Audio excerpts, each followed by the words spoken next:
Good morning again.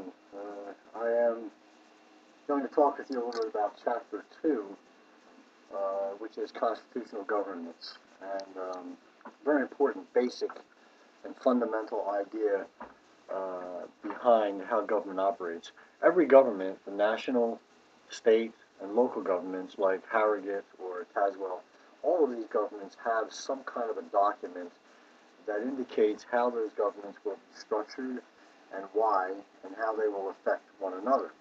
So think of government as three levels. National, that's the federal government. Obama is president, and we have a cabinet and legislature and Congress. That's the national. At the state level, Tennessee or Kentucky, Tennessee, which is housed, state government housed in Nashville, Kentucky and Frankfort. That's the second level, and the third level would be whatever town you live in, incorporated town, such as Middlesboro, Harrogate, Tazewell, Corryville, Lake City, wherever it might be, Knoxville. Uh, of course, we are thinking more in terms of, we're studying more the third level, second and third level, state government and local government. But either way, each of these government levels has some kind of documentation that supports and indicates how the government will be structured. At the top level, national, we have a U.S. Constitution.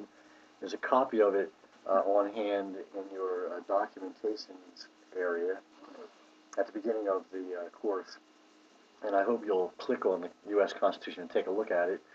As well, the state of Tennessee and the state of Kentucky both have constitutions also, and the Tennessee Constitution is available to you in your documents section as well. Now, each of these documents are very important because the national U.S. Constitution, the state of Tennessee, or the state of Kentucky, let's say, or the charter, at the local level, it's called a charter. Knoxville City has a charter. Each of these documents indicates similar kinds of things. For example, they describe how government is structured. Looking for my coffee, excuse me. They identify how government will protect its citizens and how it will provide services. That's two things. Each of these documents is the law, what's known as the law of the land. So if we have a charter for the city you're living in, and it does have a charter, it is considered to be a law of that local geographic area. And at the national level, the national U.S. Constitution is considered to be the supreme law of the land. So the city you live in, its charter, the state you live in, Tennessee, let's say, its constitution, all of those are below the U.S. Constitution. The U.S. Constitution is the supreme law of the land. All other laws that are made, either at the local level, some kind of statutes made about whether dogs can be licensed or not in the city of Knoxville, or at the state level, whether or not ethanol can be sold or not in the state of Tennessee or Kentucky. That's a state level law. Or at the national level, a law that has to do with gay marriage that Obama's administration has supported. Any of these laws, they all take a second step, or second seat, if you will, to the U.S. Constitution. I'm going to close my window. Mainly because we're cutting grass outside today, so you won't be able to hear me. So state constitutions, U.S. Constitution, and local charters, very important. Now, think about state constitutions just for the moment. State constitutions are important to us because most of what affects us in how we live our lives day to day, whether I have a job at McDonald's or I'm a teacher at LMU or I'm trying to get my septic tank cleaned out or I want to build a building outside, an outbuilding behind my house, things that affect us on a day-to-day basis are more in line with or supported by or regulated by state constitutions and local government charters. So at the national level, whether or not gay marriage is allowed or whether or not immigration is going to be, worked out, where we have barriers to people flowing into the country without the right kinds of credentials, whether or not airlines have the right kind of the proper type of seat belts or fuel, how off off coast drilling will happen. These are large issues, and they may affect us directly, but for the most part, state constitutions and local government, like Knoxville's charter, affects us more directly. So it's important to know that state constitutions have a Bill of Rights, also, as well as the U.S. Constitution, that affect us. They all, state and national constitution, have separation of powers, generally three types of powers. And if you're taking a look at your U.S. Constitution, I hope you have it open, you'll see, or the state of Tennessee or Kentucky Constitution, you'll see there's a legislative, judiciary, and executive branch. Legislative branch, your state assembly, or the U.S. Congress, they make the law. That's where laws are made.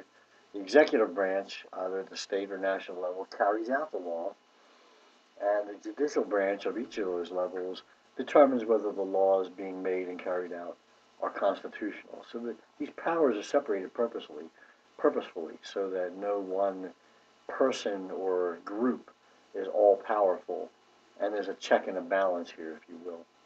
Typically, at the state level, governors are weaker than the state assemblies. The state assemblies, the lawmaking bodies and assemblies, typically are more powerful, and that's because when we created state governments, the powers that created state governments, the founding fathers, thought it best to ensure that no state governor would be like a king of England. They wanted to get away from this powerful one individual idea and put power in the hands of the people by sharing it to a state assembly. So typically, state governors are more weaker than the state congresses or state assemblies. And all local governments, when we call their constitutions, we call them charters. All local governments, they respond to the state government. So state governments allow the existence of local governments through the charters and control state governments, local governments through the charters. It's kind of interesting because if you look at a city like Memphis, which has, 6 or 8 million people, and the whole state of Tennessee only has maybe 10 million people. I may have those numbers incorrect. Many people live in the city of Memphis. It's a large metropolitan area, very industrial, transportation, all kinds of things going on, as is the case in Knoxville and in Nashville, 3 big giant cities. I would say that the vast majority of people, maybe 90% of all the people in the state, live in those 3 cities. Maybe 70% of all the people in the state of Tennessee live in Memphis. However, Memphis is it's controlled by the state of Tennessee, regulating, controlling, making laws, and so on. And the city of Memphis, it'll never happen, but it could happen, where the state of Tennessee would say to the city of Memphis, you no longer exist as a city. We're ending your charter. It can't happen. It wouldn't happen. It would be chaos, and too many people would show up on the doorstep in Nashville of the state government, but it's a thought, just to underscore the idea that the state government regulates the existence of city charters, city governments through their charters. It's important to know. Can we change constitutions? Yes.